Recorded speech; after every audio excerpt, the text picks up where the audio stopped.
يا من تعودتم على تلاوة القرآن والنظر في المصحف، داوموا على تلاوة كلام ربكم، اجعلوا لكم نصيبا يوميا تقرؤون فيه من القرآن ما تيسر، بحيث لا يمر الشهر على المسلم إلا وقد ختم القرآن، هذا على الأقل.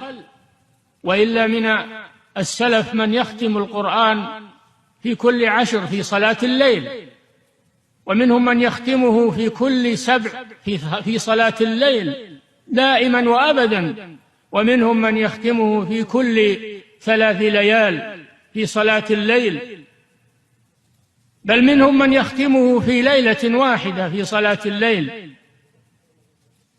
كعثمان بن عفان رضي الله عنه. كانوا يقومون الليل ولا ينامون منه إلا قليلا، ولكن لسنا مثلهم. لا تعرضن لذكرنا في ذكرهم، ليس الصحيح إذا مشى كالمقعد، ولكن نأخذ نصيبا ولو قليلا من الليل نداوم عليه ونتعود عليه، وفيه الخير الكثير.